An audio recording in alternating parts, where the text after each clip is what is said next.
শিক্ষা, চিকিৎসা, বাসস্থান, এই সবকিছুর এই বেসিক নিডস গুলো, স্বাস্থ্য ব্যবস্থা, এই বেসিক নিডস গুলো পূরণ করবার দায়িত্ব সরকারের, রাষ্ট্রের। রাষ্ট্র এই দায়িত্বগুলো সঠিকভাবে পূরণ করতে পারে নাই। অনেকগুলো কারণ ছিল। একটা বড় কারণ ছিল অর্থনৈতিক অবস্থান আমাদের। স্বাধীনতার পর সেই অর্থনৈতিক অবস্থান ছিল না, গড়তে আমাদের অনেক বছর লেগেছে। আর আরেকটা বড় অসুবিধা যেটা ছিল, যেটাকে অনেকে এক একভাবে আখ্যায়িত করে, কিন্তু প্রাইমারিলি আখ্যায়িত করা হয় রাজনৈতিক একটা সমস্যা হিসাবে, সেটা হলো যে পৃষ্ঠপোষকতার রাজনীতি, যেটার মাধ্যমে ইনস্টিটিউশনাল শক্তিগুলোর খর্ব করা হয়।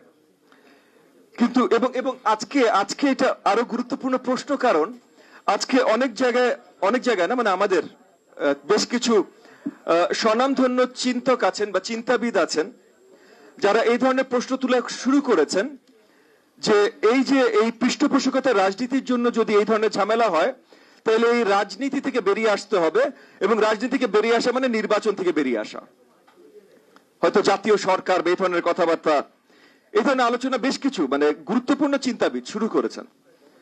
তো এই জায়গা থেকে বড়ভাবে আমরা যদি এখানে আমরা আসলে উত্তরের একটাই উপায়, সেটা হলো রাজনীতি ছাড়া এবং গণতান্ত্রিক রাজনীতি ছাড়া জনগণের পার্টিসিপেশন পলিটিক্যাল প্রসেসে বা কোনো ধরনের প্রসেসে সম্ভব না। বিশ্বে অনেক ধরনের রাষ্ট্র ব্যবস্থা আছে, গণতন্ত্র ছাড়াও আরো অনেক ধরনের রাষ্ট্র ব্যবস্থা আছে, কিন্তু কোন রাষ্ট্র ব্যবস্থা গণতন্ত্রের মতো জনগণের ক্ষমতায়ন করতে পারে নাই বা করে নাই, মানে ঐতিহাসিকভাবে হয় নাই ভাই।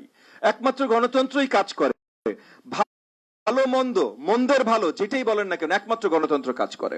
তো এই জায়গা থেকে তাহলে আমাদের এখন মেইনলি যদি পৃষ্ঠপোষকতা রাজনীতিকে সরে আসতে হয়, যদি ওই জায়গাটায় আমাদের এশিওর করতে হয় যে ওই যে সরকার ওয়েলফেয়ার স্টেট, এই সামাজিক সুরক্ষা বেষ্টনী, এটার মাধ্যমে যা যা দেবার কথা সবকিছু সঠিকভাবে পৌঁছে দেবে, ইনস্টিটিউশনাল কোন ধরনের ডাকাতি হবে না, যে মানে আপনার এলাকায় যে চাল যাচ্ছে, চাল ওই নেতার বাসায় চলে গেল বা নেতার লোকজনের কাছে চলে গেল, এই জিনিসটা হবে না।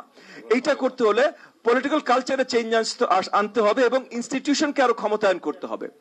ইনস্টিটিউশনকে ক্ষমতায়ন করার একটা উপায় হলো আপনি ইনস্টিটিউশনের ভিতরে জবাবদিহিতা কিভাবে নিয়ে আসবেন। যেমন মনে করেন, আজকে কয়েকটা এক্সাম্পল দিই, একটা ছোট্ট এক্সাম্পল দিই। মনে করেন শেখ হাসিনার আমলে, এই যে স্বৈরশাসনের আমলে 15 বছর ব্যাংক লুট করে সাফা হয়ে গেছে আমাদের প্রাইভেট ব্যাংকগুলো। এখন এই যে গত পরশুদিন আমি নতুন একটা নোটিফিকেশন বাংলাদেশ ব্যাংকের পড়লাম যে 9টা আপনার নন ব্যাংকিং ফাইন্যান্সিয়াল ইনস্টিটিউশন বন্ধ করে দেওয়া হচ্ছে। 9টা, এটা বিশাল ব্যাপার। পুরো লুটপাট হয়েছে। আচ্ছা, তো হাসিনা চলে যাওয়ার পর লুটপাট বন্ধ হয়ে গেছে? বন্ধ হয়ে যায় নাই ভাই। গত 12 মাসে অলমোস্ট একই আপনার কি বলে মেজারে লুটপাট হয়েছে ব্যাংকিং সেক্টরে। তাহলে কিভাবে হলো? তাহলে সব দোষ হাসিনার প্রচুর দোষ আছে, বাট আমি বলছি যে এগুলো আমাদের ইনস্টিটিউশনাল অবক্ষয়।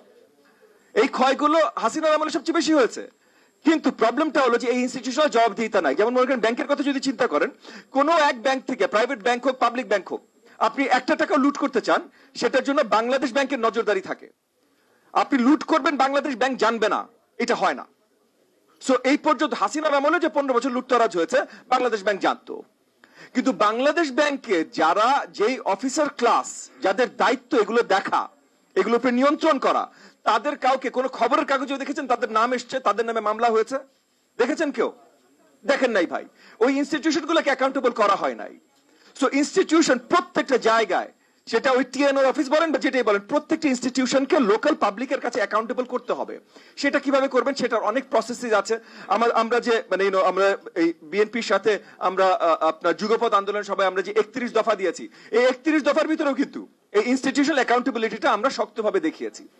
একই সাথে সরকার যে নির্বাচিত যারা প্রতিনিধি, তাদের অ্যাকাউন্টেবিলিটি থাকতে হবে। নির্বাচিত প্রতিনিধি যদি রেগুলারলি আপনার সামনে এসে, পাবলিকের সামনে এসে ওপেনলি সব প্রশ্নের জবাব দিতে হয়, তাহলে কিন্তু ভাই তার কাজেরও একটা আপনার স্ট্রিমলাইন্ড হয়ে যাবে। সে সবকিছু লুকাইতে পারবে না, তো আপনার সামনে ওপেনলি তার কথা বলতে হবে। সো এই যে এই অ্যাকাউন্টেবিলিটি গুলো যদি আমরা আনা শুরু করি এবং ইনস্টিটিউশনে যারা দায়িত্বরত আছে তাদেরকে যদি আমরা অ্যাকাউন্টেবল বানানো শুরু করি, তাহলে আরো অনেক ভালোভাবে এই প্রশ্নগুলোর উত্তরের দিকে আমরা আসতে শুরু করতে পারবো।